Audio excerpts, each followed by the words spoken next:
요한복음 5장 39절 말씀 가지고 예수는 어떤 분입니까? 라는 제목으로 하나님의 말씀을 통해서 은혜를 나누고자 합니다. 제가 지난주에 우리 교회 2023년도 목회 목표는 성령님이 이끄시는 교회, 성령이 이끄시는 교회가 되기 위해서 제가 어떻게 목회를 할 것인가, 내년의 표어를 성령이 이끄시는 교회가 되는 것, 이것이 목표라고 했는데, 그래서 우리가 성령이 이끄시는 교회가 되기 위해서 어떻게 해야 하는가 말씀을 나눴는데, 첫 번째, 성령님이 목회하게 해야 한다는 거예요.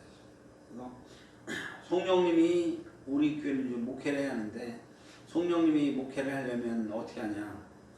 두 번째로 1대1 제자여행 가는 교회. 예수님이 너희는 가서 모든 족속을 제자를 삼아 아버지와 아들과 성령의 이름으로 세례를 주고 내가 분부한 모든 것을 가르쳐 지키게 하라. 예수님이 우리에게 목회는 어떻게 하는지 알려주셔서 가르쳐 지키게 하는 것인데, 뭘 가르쳐 지키는지 이것도 알지 못하는 데서 남들 흉내내고 교회 목회하는 거 흉내내면서 그대로 하라면 결국 열매를 맺지 못하고 변화가 일어나지 않는다는 겁니다. 오늘날 교회가 수없이 교회가 남들 세상 사람들로부터 지탄받고 예수 믿는 사람들이 절에 욕먹고 있는 상황들이거든요. 예수님께서 가르쳐 지키게 하라는 말씀을 빼놓고 교회가 막 성장하는 거 이런 거 보고 흉내내고 세미나하고 막 갖다 배우는 거 가지고 변화가 일어나지 오히려 욕먹는 상황이 됐어요. 그래서 오늘 1대1 제자여행, 예수님께서 가르쳤던 것을 제자들을 가르쳤던 것처럼 우리도 가르쳐 지키게, 그 말씀대로 살게 만드는 것, 그게 1대1 제자여행인데, 그 1대1 제자여행 하는 교회. 그 다음에 이제 세 번째로 어떻게 하냐, 1대1 제자여행 가장 핵심은 뭐냐면 큐티예요. 예수님께서 뭐 병자도 고치시고 엄청나게 이제 사역들을 하는 도중에 예수님이 하셨던 것은 그렇게 바쁜데도 한적한 시간을 빼놔서 하나님의 기도하는 시간을 만드실 거예요. 하나님 앞에 기도하는 시간, 하나님과 교제하는 시간, 한적한 시간, 하나님과 교제하는 시간들을 이루어지는 거, 이걸 말하는 큐티라고 하는 거예요. 우리가 예수님이 뭐라고 가르쳤는지 이것보다 더 중요한 것이 뭐냐면 예수님이 어떤 분인지 알아야 되고, 그 다음에 이제 큐티해야 하는데, 큐티는 어떻게 하냐면 태초부터 계셨던 말씀했던 이 성경을 한 챕터씩이라도 우리가 봐서 그 말씀을 읽으면서 그 말씀을 묵상하다 보면 하나님께서 우리들의 생각이라는 부분을 터치하셔서 우리가 어떤 생각이, 그 말씀을 읽다 보면 우리가 생각을 들게 만듭니다. 성령님이 그 생각을 통해 들어오셔서 너 이렇게 살아가야 돼. 예수님이 이렇게 가르치셨는데 이렇게 살아가야지 않느냐라고 우리한테 터치하시는데, 그 말씀을 깨달아서 오늘 이 교과서를 통해서 하나님께서 뭐라고 말씀하셨는데, 그동안 내가 살아왔던 사람들이 어떻게 잘못 살아왔다면 이렇게 고치겠습니다 라면서 큐티하면서 묵상하고 결단하면서 주님 앞에 예수님 제가 이렇게 살아가겠습니다 이렇게 기도하고 이걸 갖다가 큐티라고 그러는 거예요. 그래서 우리 사랑하는 성도님들이 열매 맺고 우리 신앙이 성장해 예수님의 진짜가 제자가 되려면 주는 그리스도시요 살아계신 하나님의 아들입니다 고백하는 걸로만 안 된다는 거예요. 왜냐면 말씀을 가지고 큐티를 가지고 말씀을 묵상하면서 그 말씀을 통해서 성령님이 내게 어떤 생각을 주시는지 그 말씀대로 살겠습니다 결단하는 게 큐티하는 시간이에요. 그래서 우리가 큐티를 배워서 우리 교회가 큐티하는 교회로 만들어졌을 때 우리 사랑하는 빛과 소금 교회 성도님들이 진짜 예수님의 제자가 되는 일들이 이루어지는데, 그래서 이제부터 첫 번째 시간으로 우리 1대1 제자인데 오늘 첫 번째 시간이 뭐냐면 예수님은 어떤 분입니까에 대해서 말씀을 생각하는 거예요. 그래서 제가 이제 이 1대1 제자의 교재를 제가 다 프린터를 해놨는데, 이제 오늘 첫 번째 시간으로 예수님은 어떤 분인가 이 부분에 대해서 말씀을 통해 생각해 보고요. 오늘 설교가 끝나고는 1월 첫 주부터는 우리가 오후 예배 때 박덕규 신학님이 설교를 하고 나면 오후에 이제 셀로 나눠갖고 이 일대 예수님이 어떤 분인가 이 순서대로 우리들이 묵상하고, 그리고 일종의 생활 속에서 나눴었던 주님께서 주시던 생각 같은 거 나누는 이런 교제하는 시간들을 실질적으로 가지려고 해요. 저는 이제 앞으로 16주 동안 이 1대1 제자의 첫 번째 만남, 두 번째 만남 이걸 쭉 해나가고, 그리고 나서 큐티하면서 우리들이 주님의 제자 되는 연습들을 해나가려고 합니다. 그래서 오늘 첫 번째 예수님은 어떤 분인가 오늘 알아보려고 하는데, 오늘 유절은 요한복음 5장 39절입니다. 그러면 오늘 첫 번째 예수님은 어떤 분입니까? 우리는 처음 사람을 만나서 소개를 받을 때요. 먼저 그 사람의 이름, 그리고 그의 주변 상황, 뭐 학교, 자기 출신, 직장, 이거에 대해 소개를 받습니다. 그리고 좀 더 깊이 그 사람과 대화를 하면서 그의 생각이나 성품들을 알게 되고, 또 그와 가까운 사람을 통해서 그 사람에 대해서 어떤 이야기를 듣는지 이걸 갖다가 알아야 그 사람을 알 수가 있는 겁니다. 예수님은 어떤 분입니까? 예수님이라는 분을 소개할 때도 마찬가지예요. 지금까지 우리는 예수님이 어떤 분이라고 그동안 들어서 알고 있어요. 예수님이 정말 어떤 분일까? 성경에서 예수님이 어디에서 태어났고 어디서 자랐고, 그리고 다른 사람들이 예수님을 알았던 사람들이 예수님에 대해서 뭐라고 얘기하는지 오늘 성경을 통해서 좀 찾아보려고.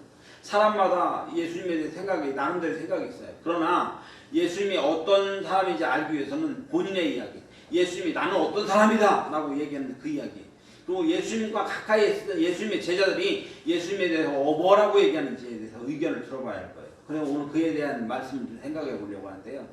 예수님은 자기 자신에 대해서 소개하기를 뭐라고 하냐면, 이 성경이 곧 내게 대하여 증거하는 것이다, 이렇게 말씀하고 있어요. 이 성경이 이 창세기부터 요한계시록까지 모든 부분들, 그리고 마태복음, 마가복음, 누가복음, 요한복음에서 이 성경이 예수님에 대해서 얘기하고 있다. 예수님에 대해서 얘기하고 있다. 오늘 요절 보니까 너희가 성경을 거기 같이 읽어볼게요. 너희가 성경을 거기 시작. 너희가 성경에 대하여 영생을 얻는 줄 생각하고 성경을 연구하기, 이 성경이 곧 내게 대하여 증언하는 것이다. 이 성경은 누구에 대해서? 예수님에 대해서 증언하는 것이다, 이렇게 말씀하고 있어요. 그 예수님에 대해서 뭐라고 증언하고 있는지 살펴봅시다. 그러므로 이제 성경을 보고 예수님에 관한 예수님 자신의 소개와 어떤 사람이 증언에 대해서 생각해 보는데, 첫 번째 예수님의 국적, 출생지, 예수님의 성장기에 대해서 살펴보려고 합니다. 예수님의 국적, 예수님이 어느 나라 분이에요? 대한민국도 아니고 예수님은 어디? 예수님의 출생지는 어디냐? 그리고 예수님이 자라났던 곳이 어디냐? 오늘 마태복음 2장 1절 보니까 헤롯 왕 때에 예수께서 유대 베들레헴에 나시며에 동방으로부터 박사들이 예루살렘에 이르러 말하기를. 예수님의 출생은 유대 베들레헴에서 났고요. 마태복음 2장 23절 보니까 나사렛이라는 동네에 가서 사시니 이는 선지자로 하신 말씀에 나사렛 사람이라 칭하라 하심을 이루리 하심이라. 예수님이 어디서 태어났느냐? 예수님이 나라가 어디 나라죠? 유대. 저는 대한민국인데 예수님은 유대예요.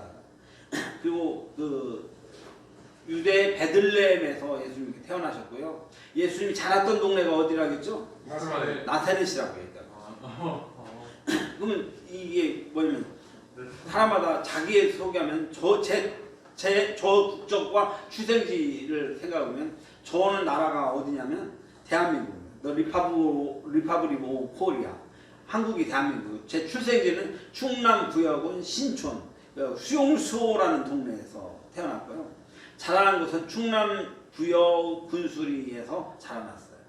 여러분들도 다 각자 우리가 출생지를 가지고 있는데 우리 종호 집사님은 출생지가 어느 나라죠? 예, 대한민국. 남영권 집사님은 어디요? 남영권 집사님은 어느 나라 사람이에요? 예. 대한민국이요. 예, 대한민국. 우리는 이 출생지가 대한민국이라는 나라를 가지고 있고 자기가 태어난 곳이 있는데 예수님은 어느 나라에서 태어났다고요? 유대라는 나라에 태어났어요. 그리고 나사렛이라는 동네에서 자라났어요. 예수님도 그렇게 태어나신 출생지가 있다는 것입니다. 예수님이 근데 어린 시절 어땠느냐?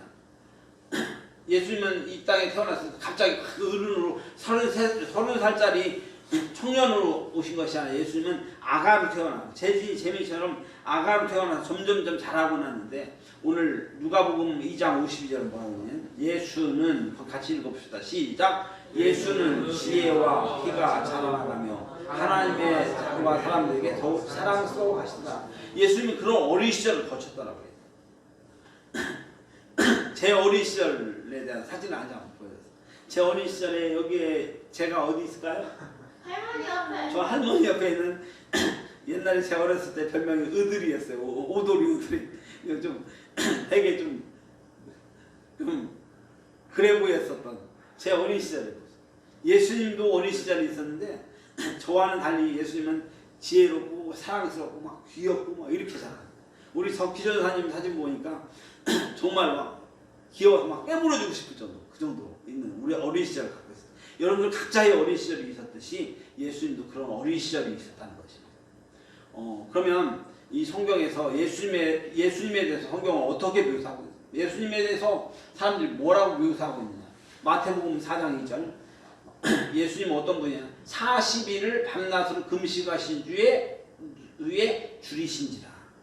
예수님이 40일간 밥을 안 먹고요, 물을 안 먹고 금식을 했어요. 금식을 했더니 밥을 안 먹었더니 어떻게 됐어요? 오늘 성경에 줄이신지라. 밥을 안 먹으면 배고프다. 예수님도 밥을 안 먹으니 배고프신 분이었어요. 오늘 요한복음 4장 6절 보니까 예수께서 길 가시다가 피곤하여 우물 곁에 그대로 앉으시니 때가 6시쯤 되니라. 예수님이 사마리아 여인을 전도하러 가는데 피곤해갖고 우물 곁에 그대로 앉아 계셨어요. 예수님은 가다가 행로를 막 걸어다니면 엄청나게 피곤한 거예요. 예수님도 우리와 같이 과로하면 피곤하신 거예요. 오늘 마가복음 4장 38절에 예수께서는 고물에서 베개를 메고 주무시니 제자들이 깨우며 이르되, 예수님이 제자들과 함께 배를 타고 전도하기 위해 항해를 하고 있는데 막 풍랑이 일고 있는 상황인데 예수님 막 풍랑이 일어나 막 죽게 되는 이 상황이 돼서 예수님이 얼마나 고물을 놓고 그냥 주무시고 계셔요. 예수님은 피곤하면 주무시는 분이에요.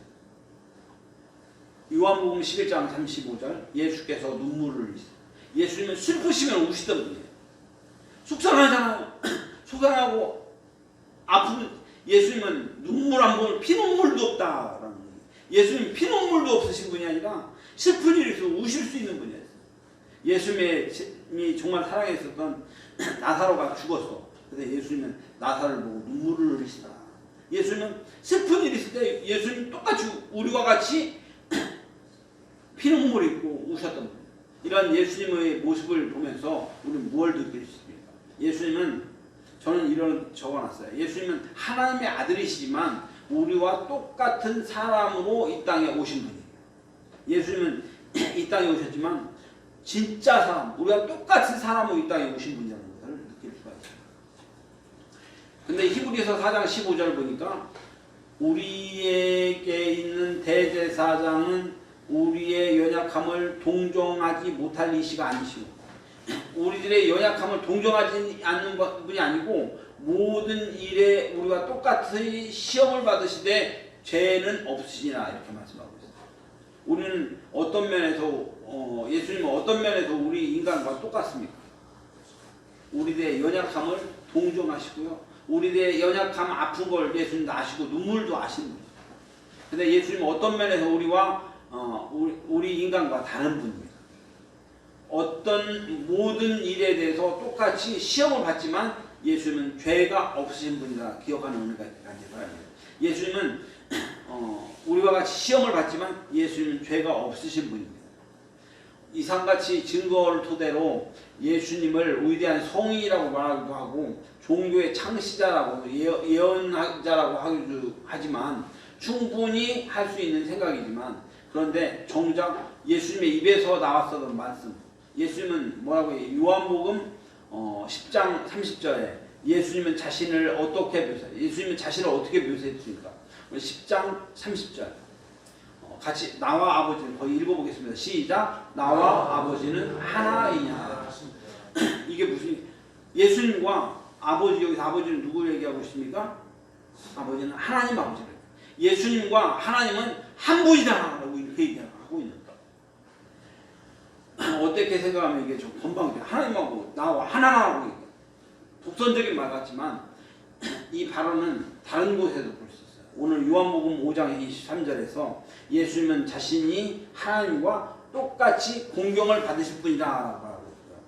요한복음 14장 9절에 예수는 자기를 본 사람은 하나님을 본 것과 같다라고 말씀하고 있습니다. 예수님은 예수님을 본 사람은 하나님을 본 거하고 똑같다 이렇게 말씀합니다. 뭔가 좀 이상하잖아요. 본인의 말도 중요하지만 그 곁에 있었던 사람 증언과 또한 자신의 말 그 증언 또한 말 못지않게 가치가 있어요. 곁에서 예수님을 본 사람들은 그를 누구라고 생각했습니까? 마태복음 14장 33절 누가 한번 읽어주세요. 예수께서 시작. 예수께서 내게 진실로 하나님의 아들이시니라. 예수님께서 십자가에 못 박혀 죽으셨을 때 예수님을 봤었던 백부장이 예수님이 뭐라고 했냐면 진실로 하나님의 아들이었다라고 얘기합니다. 오늘 마태복음 28장 54절에서 뭐라고 얘기하고 있냐면 이는 거기 누가 한번 읽어보겠어요. 이는 시작. 이는 진실로 하나님의 아들이었도다. 이는 진실로 하나님의 아들이었다라고 이렇게 얘기하는 거예요. 우리와 같이 똑같이 이 땅에서 어린이처럼 자라고 이렇게 했던 분인데 이분을 사람들이 얘기하 이는 하나님의 진짜 아들이었다 이렇게 얘기합니다. 오늘 요한복음 40장 28절 도마 예수님의 제자들 도마가 뭐라고 얘기하면 도마가 거기 한번 읽어주세요. 도마가 대답하여 이르되 나의 주님이시요 나의 하나님이시니라. 도마는 예수님에 대해서 나의 주님이시요 나의 하나님입니다 이렇게 고백합니다. 이 같은 공통적인 의견을 요약해보면 하나님이시며 하나님의 아들이라고 사람들이 고백했듯이 우리도 하나님 진정한 하나님이며 하나님의 아들입니다라는 고백이 우리의 고백되길 바랍니다. 한 번은 예수님의 제자들에게 사람들이 나를 누구라고 생각하느냐 이렇게 물었어요. 그때 뭐 선지자라고도 하고 엘리야라고도 하고 제자들의 의견을 다 몇 가지 의견을 들었는데 예수님은 제자들에게 질문했어요. 너희는 나를 누구라고 생각하냐? 예수님이 여러분들한테 묻는 거예요. 너는 나를 누구라고 생각하느냐? 주님이 우리 박종호 집사한테 너는 그러니까 예수님이 너는 나를 누구라고 생각하느냐 이렇게 물으면 뭐라고 대답해요? 아버지. 예, 아버지. 예, 그것도 좀. 베드로의 대답 주는 그리스도시요 살아계신 하나님의 아들입니다라고 고백했어요. 주님이 누구냐? 그리스도시고 살아계신 하나님의 아들입니다라고 고백했어요. 제가 전에 그동안 말씀을 전하면서 여러분에게 무수히 가르쳤던 것이 주는 그리스도시요 살아계신 하나님의 아들입니다. 베드로가 이렇게 고백했듯이 우리도 주는 그리스도시요 살아계신 하나님의 아들입니다라고 고백하면 이게 얼마나 복된 거냐. 바요나 시모나 복이 있도다. 이것을 알게 하신 이는 하늘에 계신 아버지다. 하나님이다라고 말씀하시죠. 주는 그리스도시요 살아계신 하나님의 아들입니다. 고백하는 이것을 알게 하시는 분은 하나님이셔요. 성령님이십니다. 그러면서 이 고백 후에 내가 교회를 세우겠다. 천국 열쇠를 우리가 주는 그리스도시요 살아계신 하나님의 아들입니다 고백하면 이 고백 후에 천국 열쇠를 여러분들 천국 열쇠를 줘요. 우리가 천국 열쇠 음부의 권세가 우리 더 해치 못합니다. 이 땅에서 기도하면 이 땅에서 예수님을 기도하면 하늘에서도 응답하시는 역사가 있잖아요. 오늘 이 고백에 있는 건데 오늘 이 말씀을 쭉 보면서 우리들도 주는 그리스도시요 살아계신 하나님의 아들입니다. 이 고백이 우리 고백되기를 주의 이름으로 축원합니다. 다음 주에는 또 예수님에 대해서 오늘 예수님은 누구신가에 대해서 말씀을 들었는데 누구한테 들은 얘기가 아니라 예수님에 대한 얘기, 성경에 기록된 이야기를 들었는데 우리들의 신앙 고백도 주는 그리스도시요 살아계신 하나님의 아들입니다. 이 고백이 우리의 진짜 고백되기 바랍니다. 누구한테 들어서가 아니라 예수님이 이 땅에 태어났는데 우리와 똑같은 사람으로 태어나셔서 어린 시절도 있었고 다 있었는데 그분은 하나님의 아들이고 하나님이셨다는 사실을 기억하면서 주는 그리스도시요 살아계신 하나님의 아들입니다. 이 고백이 우리 모두의 고백되기를 주님으로 축원합니다. 같이 기도하겠습니다. 고마우신 아버지 하나님 은혜와 사랑 감사합니다. 오늘 1대1 제자에게 첫 번째 시간 예수님은 누구신가에 대해서 말씀을 통해 생각을 했는데 주는 그리스도시요 살아계신 하나님의 아들입니다. 이 고백이 우리가 누구한테 배워서가 아니라 우리 실질적으로 예수님이 하나님의 아들이며 하나님이라는 사실을 믿게 하시고 오늘 성령님께서 우리를 깨우쳐 주셨사오니 우리가 주님을 나의 주님으로 고백할 수 있는 우리를 인도하여 주시옵소서. 모두 감사하며 예수님의 이름으로 기도하옵나이다. 아멘.